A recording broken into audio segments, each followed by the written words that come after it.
El verbo navega en la palabra y la palabra llega a puerto, al pie de la letra.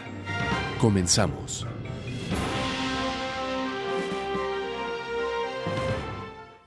Buenas tardes amigos, ¿cómo están? Soy Patricia Velasco y me da muchísimo gusto saludarlos otra tarde al pie de la letra. Buenas tardes, Galileo. Buenas tardes. Pues ya con otro clima, Ya, ya hace aire. humedad. Y recuerda que hablamos de lluvia, la invocamos. Por fin ya está lloviendo en nuestra ciudad, con todo lo caótico que pueda ser, pero se agradece, definitivamente. Estamos en la letra O de la vuelta 19 que damos al abecedario aquí en Al Pie de la Letra. Ya sabe, la dinámica es que usted elija el editorial de cada semana. La semana pasada usted eligió que el editorial fuera la palabra ocio y pues con eso vamos a arrancar. Pero le voy a dar las opciones que existen con la letra P para que usted vaya llamando al 3030-5307.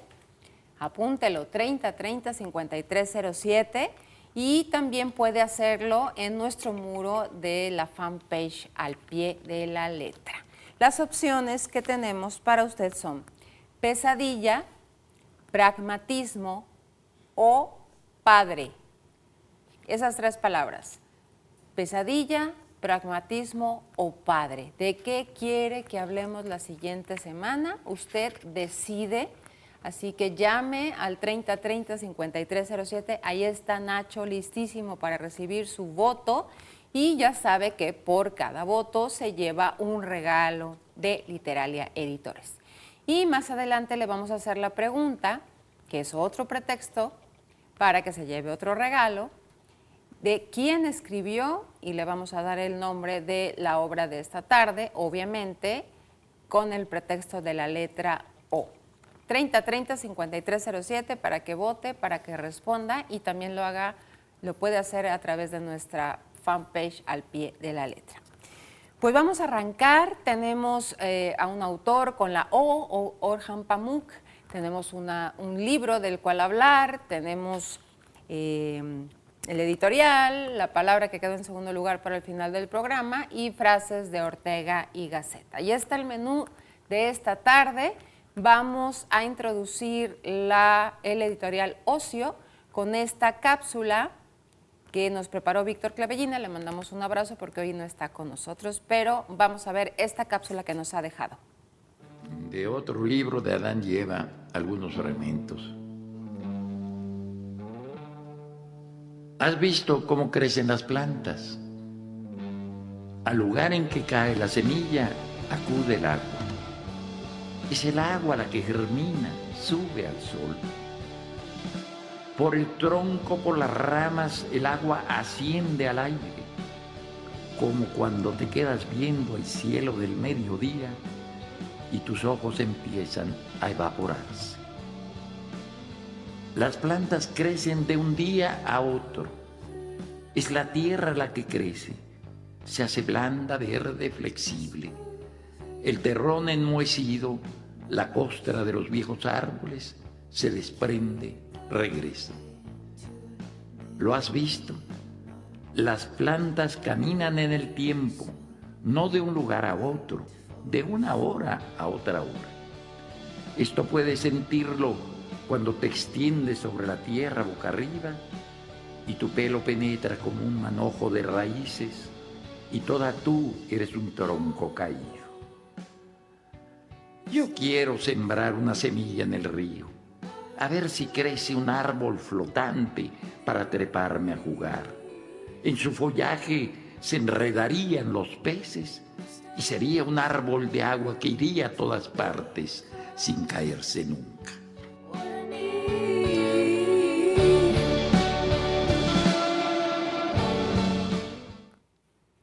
¿Qué tal? ¿Qué le parece esta cápsula sobre texto de la palabra ocio que nos mandó Víctor Clavellina? Bueno, este asunto del ocio que muchos anhelamos ya en en los avatares de la vida cotidiana, pues muchas veces no tenemos o no nos damos el tiempo para el ocio, que dicho sea de paso, dicen los especialistas en psicología y materias similares, que el ocio es una tarea pendiente, Claro. ¿no? Sobre todo el ocio, y gracias al ocio es que tenemos todas las artes, por ejemplo. El ocio es el padre de la filosofía, por decirlo de alguna forma, y el padre de las artes que te da la posibilidad de no trabajar, digamos, en un sentido de producir algo con un objetivo definido, ¿no? Sino que el ocio puede emparentarse, digamos, con un hobby que uno no hace necesariamente por ganar nada, ¿verdad?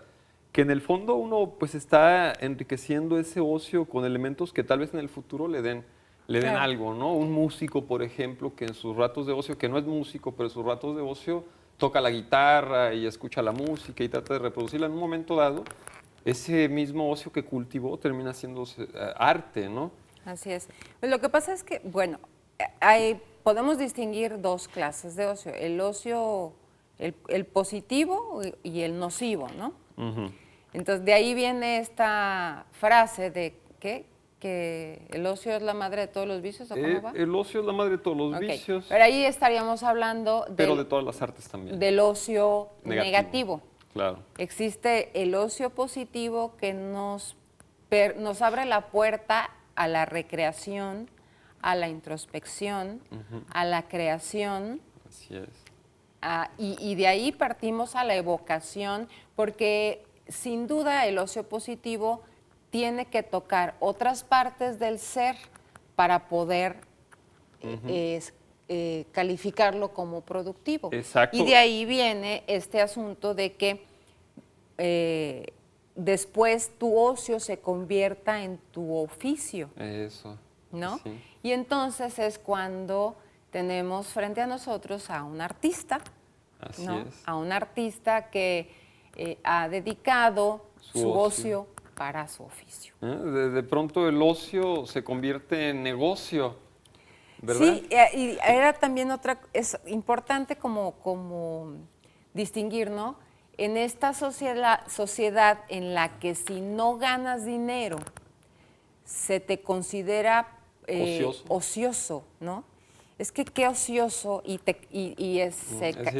se califica a la persona que no produce, Claro. que no posee bienes materiales, y eso ¿para qué lo hace? Qué ocioso. Qué ocioso, está leyendo. Sí, ¿Verdad? exacto, ¿no? Pero sin embargo, hay gente que en su ocio estudia. Ujú. No quiere decir que hay distingos, ¿no? Cada persona usa su ocio para diferentes acciones. Puede que alguien que está en el ocio esté estudiando. Claro, es que el ocio tiene que ser de alguna forma encadenado al placer, ¿verdad? Que es Va la muy diferencia pegado, exacto. semánticamente cuando hablamos del trabajo, que el trabajo ni etimológicamente está encadenado al placer, porque trabajo significa tres palos. Así es. O sea, solo los esclavos, digamos, en los tiempos de los griegos, eran los que se merecían tres palos. Los Exacto. demás se dedicaban o a su negocio o a su ocio. Exacto, Ahí porque está la eran sociedad. propietarios Exacto. o eran creadores Y solo los o esclavos, filósofos. trabajaban. Y si no trabajaban, tres palos, ¿no? Para que Pues afortunados los que se dedican a su ocio, o a su negocio. o que su ocio es su negocio, Ajá.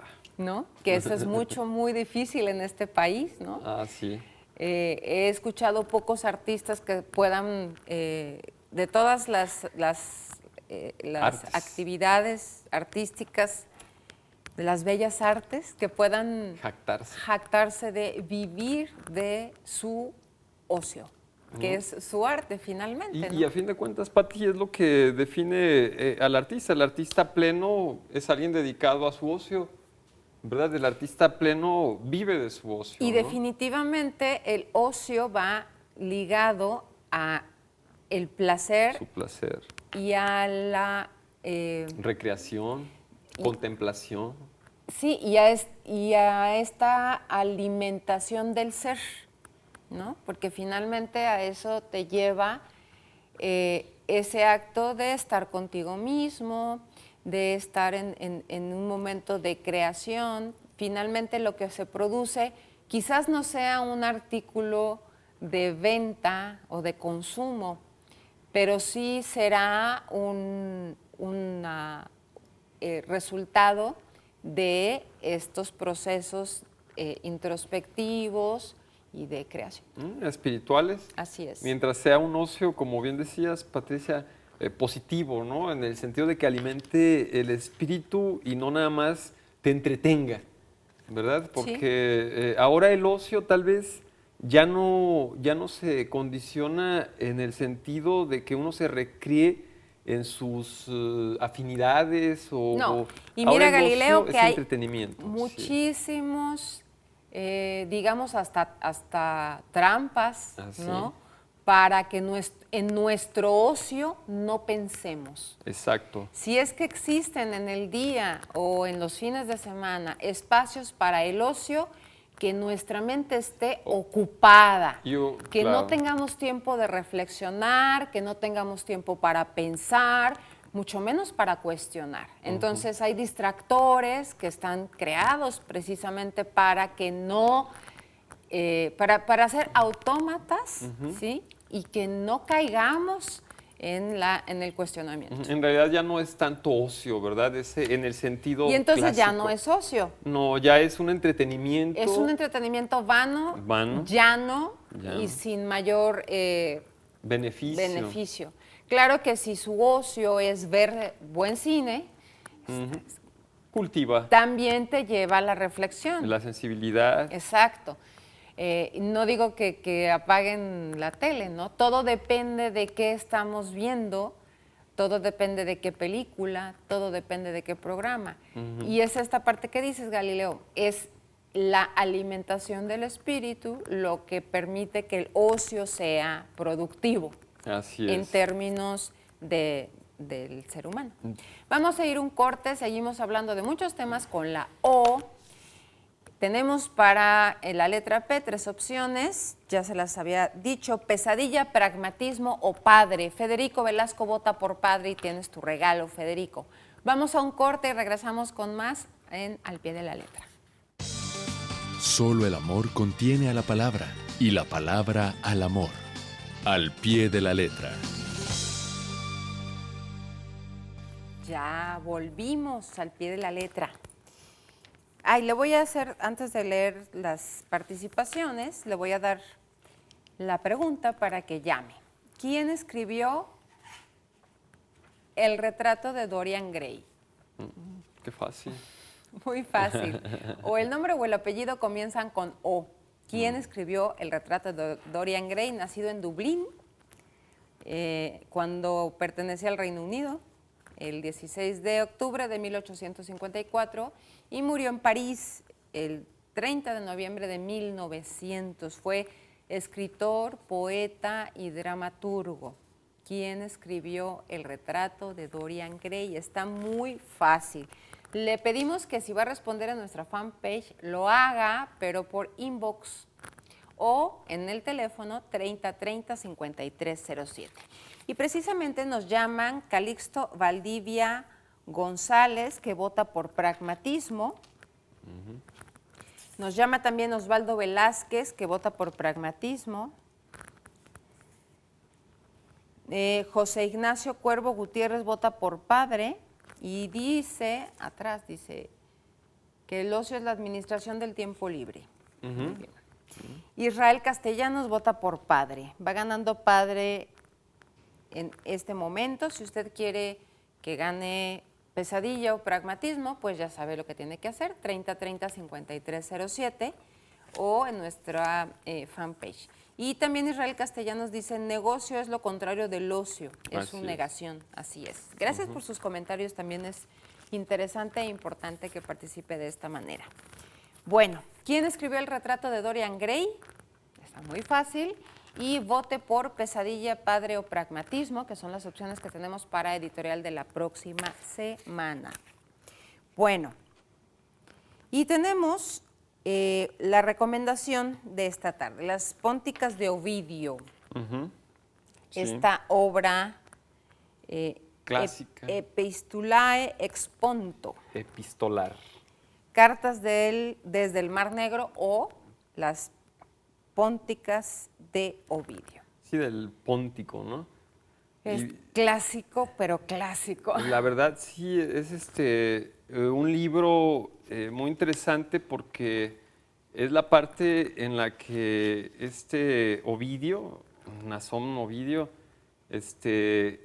pues está cumpliendo una condena de censura, porque él había escrito años antes en la Roma de Augusto, Exacto. había escrito Obras como que se Que consideraron amorales, sí, ¿verdad? Sí. que incitaban al adulterio, según Precisamente esta de El amor, es ¿cómo se llama esta obra de amor?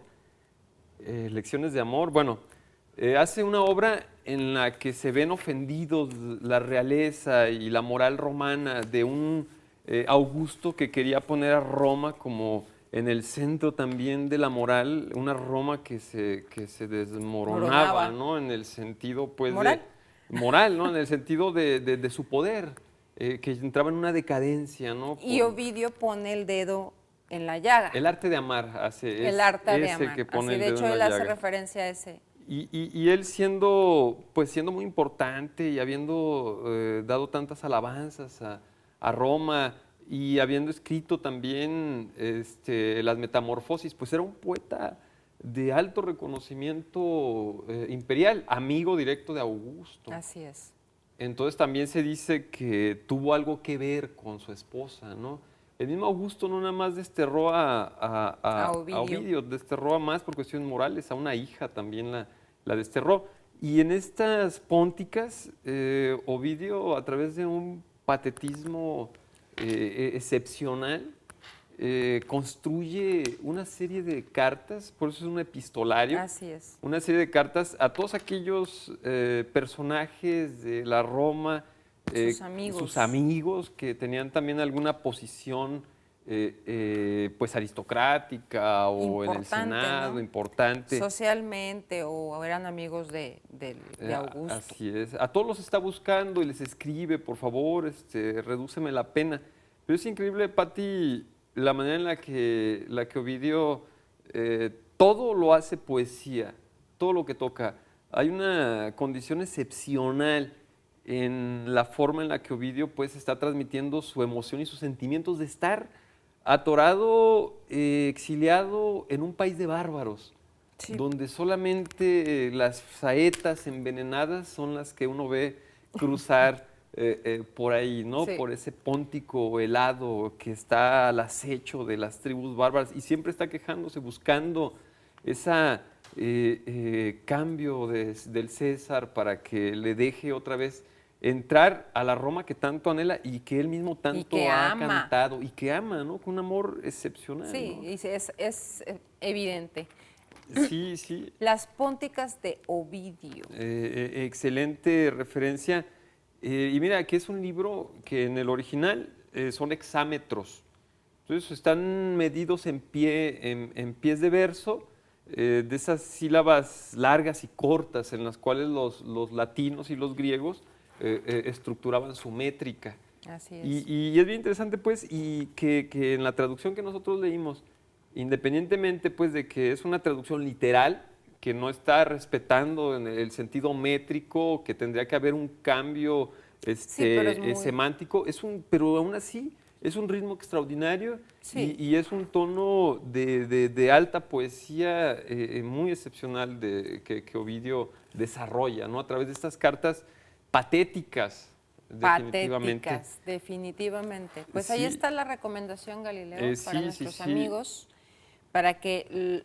¿Está en internet? Está en internet, es una obra clásica de hace muchos años. Yo igual tengo, por ejemplo, aquí algunos subrayados que se podría leer para para establecer más o menos el tono en el cual nos está hablando este Ovidio, si hay tiempo, Pati. Pues poquito, porque si no Bien. tenemos que ir a un corte. Dichosa Níobe, que al ver la muerte de sus hijos, perdió el sentimiento de su dolor, convirtiéndose en una roca, y vosotras, también felices, las que al clamar por Faetón os visteis de pronto convertidas en álamos, y desgraciado de mí que no consigo transformarme en árbol y pretendo en vano convertirme en roca. Ahí está, una Excepcional. muestra de Ovidio. Así es. No todo el libro está así, Galileo. Sí. No todo el libro está así. Sí, bueno. Tiene unas partes mucho más poéticas claro, y hay claro. otras mucho más patéticas. Sí, de hecho, está el patetismo patente. Sí, En y latente. su pero usted léalo y nos da su punto de vista, ¿sí? Las Pónticas de Ovidio, búsquelo, si no Galileo nos lo comparte ahí en la página Sí. para que usted pueda bajarlo y leerlo y darnos su propia opinión sobre este texto de Claro. Ovidio, Las Pónticas de Ovidio. Señor productor, ¿alcanzamos música? Bueno, vamos con One and Only, con Adele.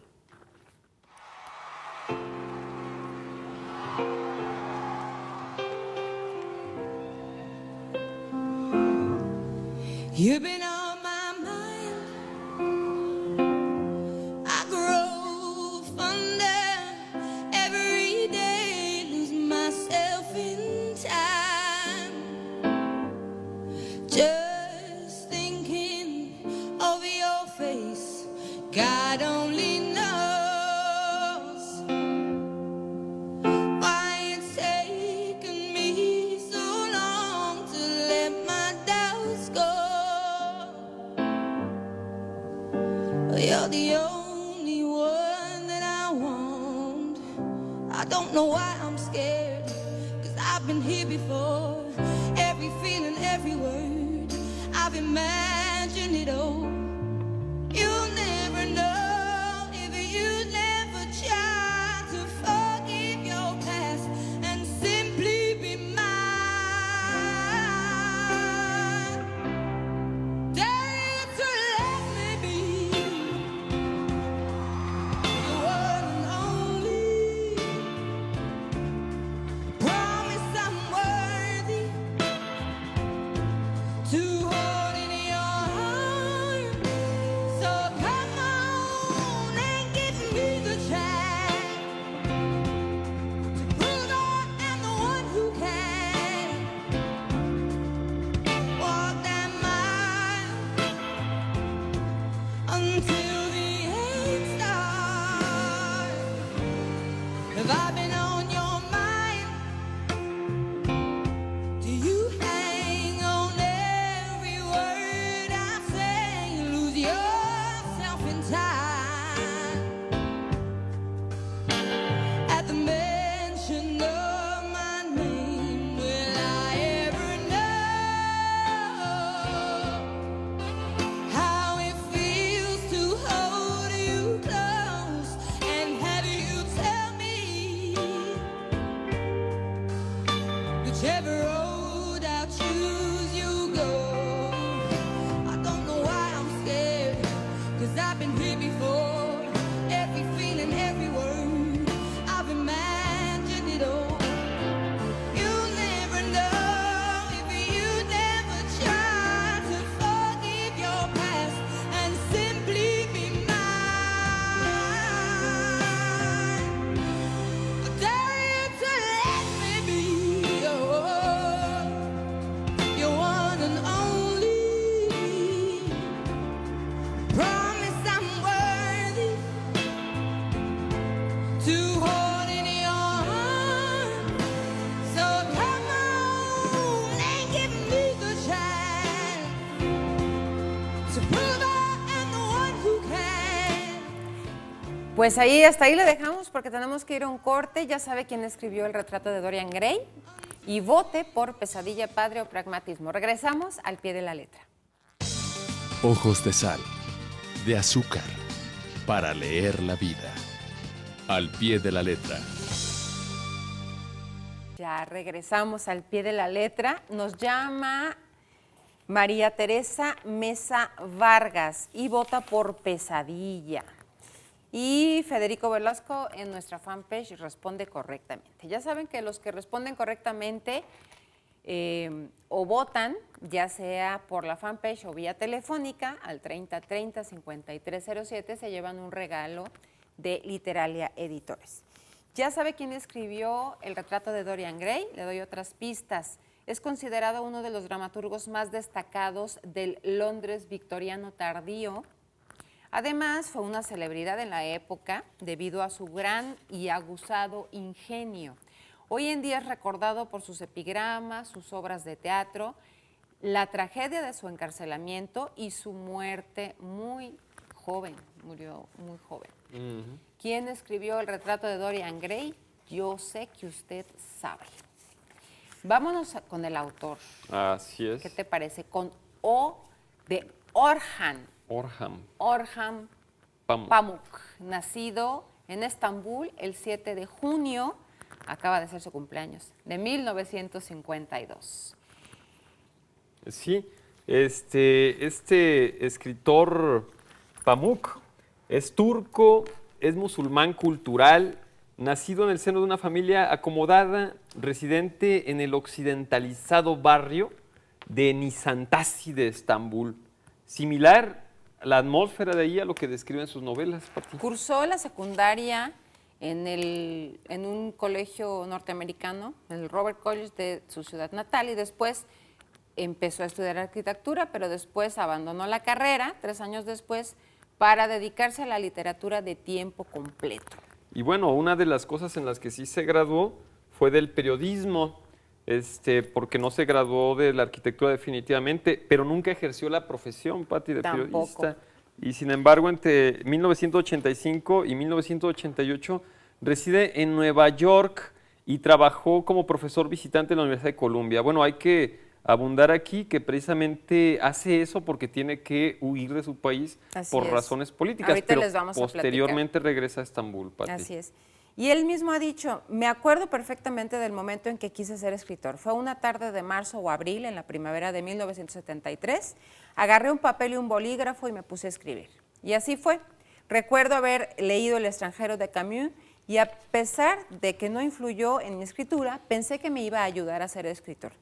Las novelas, me parece, son una forma inédita de ver la vida. Solo ahora, después de todo este tiempo, confieso que cuando mi familia me dijo que yo no sabía nada de la vida, tenían razón. En ese momento no sabía nada. Y bueno, precisamente entonces comienza su carrera, como decías, Patricia, a finales de los años 70.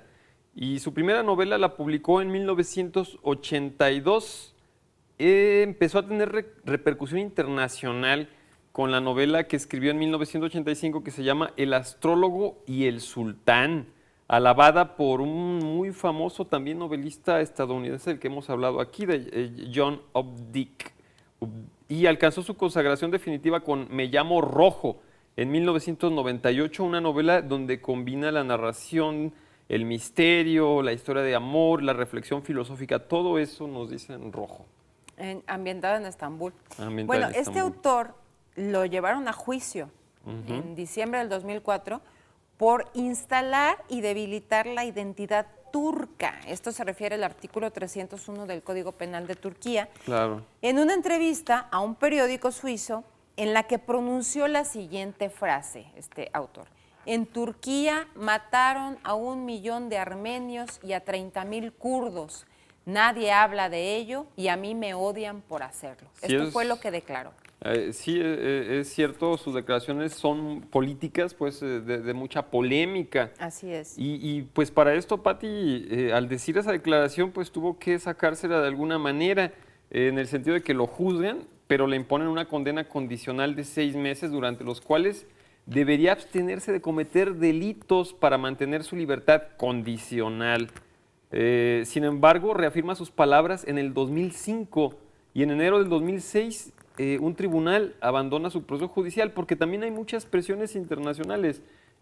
Muchos escritores empiezan a escribir cartas al gobierno de Estambul pidiendo que lo soltaran porque era un acto pues, de abuso de autoridad del Estado. Así es. Bueno, la posición cívica de Orhan Pamuk ante los derechos humanos, particularmente ante los problemas armenio y kurdo en Turquía, lo han convertido en un personaje que genera polémica en su patria. Y mientras allí unos lo admiran, otros lo consideran un traidor. Y es que, Patricia, el gobierno nunca ha aceptado esas críticas tan fuertes de Orhan Pamuk, nunca lo ha aceptado y se niega a aceptar ese genocidio contra los armenios en 1915. Entonces, pues, la campaña de odio desatada en su contra es por parte del gobierno, sin Sí, duda. y por eso se va, abandona su país. Claro. Ya antes de 1995 estuvo entre el grupo de escritores juzgados por sus ensayos en los que criticaban al gobierno por su política con los kurdos, no solamente él. Sí, sí, y vaya que la tensión ha aumentado, ¿no? En el caso de Turquía, que de haber un gobierno civil se ha radicalizado un tanto hacia la cuestión religiosa musulmana, ¿no? Tanto es así que tras el asesinato del periodista turco-armenio Hrant Dink, ocurrido en enero de 2007, y las amenazas de muerte, abandona nuevamente su patria, Pamuk. Y algunos medios turcos, como el diario Aksam, le acusaron de haber utilizado el asesinato de Dink como un pretexto para irse a Estados Unidos a ganar dinero dando conferencias en la Universidad de Columbia. Y todavía, Ay, no, y le echan más, de veras. A fuerza tiene que ser el malo, ¿no? Así, claro. Y claro que las acusaciones fueron negadas, ¿verdad? Calificándolo de chisme lo que se había dicho de Pamuk, ¿no? Pamuk regresó a su ciudad natal en abril de ese mismo año para escribir su siguiente novela, una novela muy interesante que tiene que ver incluso con su vida ordinaria, porque esta novela que se llama Museo de la Inocencia, Pamuk puso en Turquía un museo real que se llama Museo de la Inocencia y que pueden visitar cualquiera. Así es. En una entrevista que él concedió al semanario alemán Der Spiegel, Spiegel, él, al inicio de una gira que tuvo de lecturas en Alemania, menciona que tras la muerte de Dink muchos intelectuales cayeron en una depresión profunda y que para él personalmente fue un choque terrible. Y bueno, estamos hablando de un contexto que quizás no alcanzamos a comprender, pero... Pues que es muy agitado, muy ¿verdad? agitado. La cuestión política, No, y además, el regreso ¿cómo va ligado todo este asunto del ser escritor, del ser creador, a tus posturas políticas, ¿no? Y el atreverte a decirlo, a pesar de tu exilio, ¿no? Claro, pero también es interesante que, pues, de alguna forma, pues, Pamuk es un tanto intocable en muchos sentidos. Por una parte, representa la imagen burguesa de un escritor occidentalizado totalmente, ¿verdad? Y por otra parte, representa este escritor internacional lleno de premios, ¿no? Que de alguna forma, pues, se convierte en una figura de que cualquier cosa que diga va a ser maximizada, independientemente de sus opiniones. Y por esta misma agitación, por esta misma descomposición política que surge en Turquía a través del regreso de la ideología y de la religión musulmana como control y como poder político, prefirió Pamuk distanciarse de los hechos y empezó a dar cátedras en la Universidad de Columbia de Nueva York. Y bueno, se canceló incluso en Alemania una de sus... Sí, claro. La de 2007 la canceló. Precisamente por cuestiones que tenían que ver con amenazas, ¿verdad? Y Pamuk, ¿la amenazaron de muerte? La amenazaron de muerte. Pamuk prefirió, independientemente de que confiara o no confiara en las fuerzas policiales alemanas, prefirió cancelar esa presentación, Pati. Así es. Bueno, sus estancias académicas en Estados Unidos han sido siempre productivas. Ahí concluyó una de sus más recientes novelas, El Museo de la Inocencia, ¿no?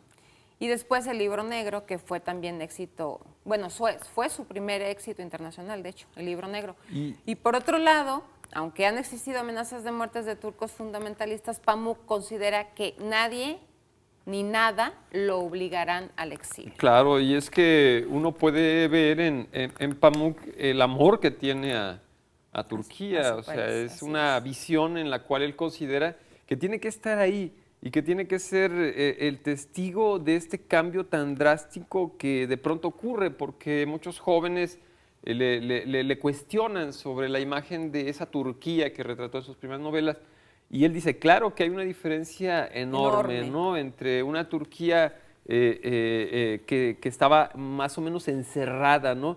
En ese punto en el que no es ni Asia y no es ni Europa y no es ni África, ¿no? Y precisamente pues no iba a irse ni a exiliarse, ¿no? Y más que nada también por su posición, ¿no? Tanto económica, que él mismo lo asume como una condición privilegiada, pues como de renombre, ¿no? En el primer turco, bueno, es el primer turco que recibe el Premio Nobel de Literatura. El 12 de octubre del 2006 lo recibió, precisamente por esto que dices, porque es un autor, un escritor que está en búsqueda del alma melancólica de su ciudad natal, ha encontrado nuevos símbolos para reflejar el choque y la interconexión de las culturas, según dijo la Academia Sueca. Y es que ¿no? sí, hay que imaginarse nada más lo que representa ese punto, ¿no? Que alguna vez fue Constantinopla, que alguna vez fue la capital del Imperio Romano de Oriente, ¿no? Así es. Y cuántas culturas han pasado por ahí, ¿no? Así De es. ser cristiana, ser musulmana, ser ortodoxa, hasta la fecha, ¿no? El 28 de abril de 2012, Patti, abrió sus puertas ese museo del que estamos hablando en el Estambul. El Museo de la Inocencia, basado en su novela, que también se llama así, el Museo de la Inocencia. Y además sus obras han sido traducidas a más de 40 idiomas. Sí, la verdad, ¿no? Sí. Y bueno, no creo que haya en la red algunos de sus libros completos, hay fragmentos, pero le decimos algunos. Precisamente el Museo de la Inocencia, muy recomendado. Nieve. Me llamo Rojo. Ese es de los más el más famoso. Sí, así es. La vida nueva, El libro negro, El astrólogo y el sultán, El castillo blanco, La casa del silencio. Bueno, puede encontrarlas en las librerías, seguramente. Así es, sí, para que las visiten. Orhan Pamuk, que yo creo que ahorita les ponemos el nombre en pantalla para que lo apunte, para que busque sus libros muy recomendables. Y también pues esperamos sus puntos de vista sobre estas lecturas que usted haga a partir de Al pie de la letra. Tenemos más participaciones. Jorge Guillermo Guerra vota por Padre, va ganando Padre, ¿eh? Qué padre. José Alberto Gutiérrez, Pragmatismo. Y Edgar Mercado, Pragmatismo. Todavía sigue ganando Padre. 3030-5307, 3030-5307 para que vote por Padre, Pragmatismo o ¿qué dijimos? O Pesadilla. Y para que nos diga quién escribió el retrato de Dorian Gray. Regresamos. Conspirar por la palabra, al pie de la letra. Ya regresamos. Nos llama por teléfono Tania Segura Mesa, vota por Padre. Ya va ganando Padre. Y responde correctamente, Tania. Así es. Y Calixto vuelve a llamar para responder correctamente. Ya saben que los que respondan correctamente o voten tienen un regalo de Literalia que pueden recoger aquí en C7, en Francisco Rojas González 155, casi esquina con Avenida México. Se traen una identificación aquí a la recepción y dicen, vengo por mi libro de Al pie de la letra. Y aquí ya se los da nuestros compañeros. Héctor Ortiz responde correctamente y vota por Pesadilla. Pesadilla va muy atrás, Héctor Ortiz. Pero en primer lugar va Padre, en segundo lugar Pragmatismo. Así que si quieren establecer la diferencia, ya saben que lo pueden hacer en nuestra fanpage o al teléfono 3030-5307. Otra pista de quién escribió el retrato de Dorian Gray. En el apogeo de su fama y éxito, mientras su obra maestra, La importancia de llamarse Ernesto, seguía representándose en el escenario, este autor demandó al padre de su amante por difamación. Y anécdotas como estas de este personaje puede encontrar muchas, ya que podamos decir el nombre, pues usted. Claro, es un personaje polémico de Sí. puntos de vista muy particulares, Sí, muy ácido. con un humor en sus negro. sí, en sus aforismos. Así es un es. aforista también. Poeta. Así. Y pues se pintaba el pelo verde en algún tiempo de su vida. Creo que se pintaba el pelo verde o rojo. Y Gali murió muy joven, Ah, bueno, a es los que 46 años. pues una vida agitada, ¿Sí? sin duda. Y indigente. Sí, sí, Murió sí. indigente. Y triste, ¿no? Porque después de ser esta mente tan brillante, Muchas, sí, fue de hecho un personaje. estuvo en la cárcel. Estuvo en la cárcel por su preferencia sexual, precisamente. Así es. Ahorita que está tan en boga el sentido de esto que pasó en Estados Unidos, ¿no? Del asesinato ahí en Orlando. Él estuvo en la cárcel precisamente por esas cuestiones de su tendencia. Así es. Y de ahí hizo un poema muy interesante que se llama De Profundis. De Profundis, a partir de sus reflexiones estando en la cárcel. Exacto. Precisamente. Eh, Pues, ¿quién escribió el retrato de Dorian Gray? Yo sé que ya sabe, y si no, que va a investigar y va a llamar al 3030-5307 o también responder al inbox de nuestra fanpage Al Pie de la Letra. Vamos con un poco de música Our Men, con Chris Garneau, de francés. y Non mais tu peux le dire. Vas-y. Tu peux me parler en anglais si tu veux. Je m'en fous.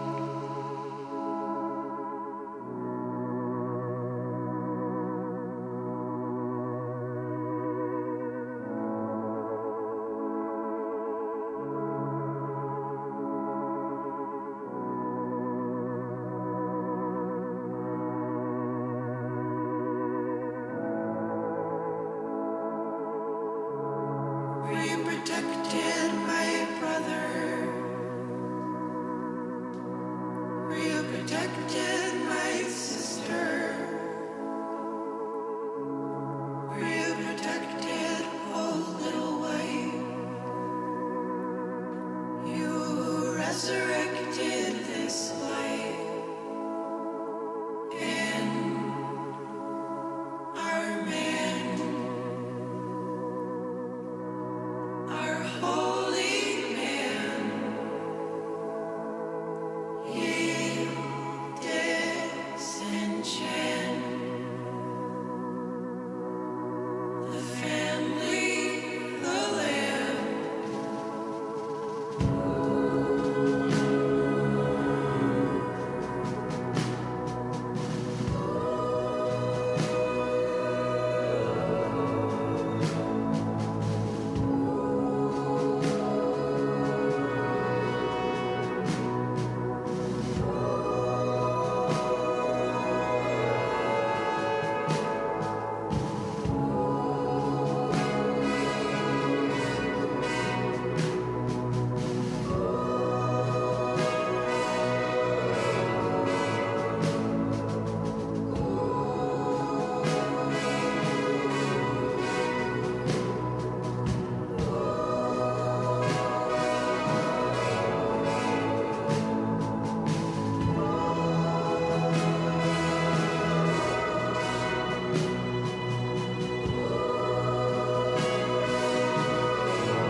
Ya regresamos.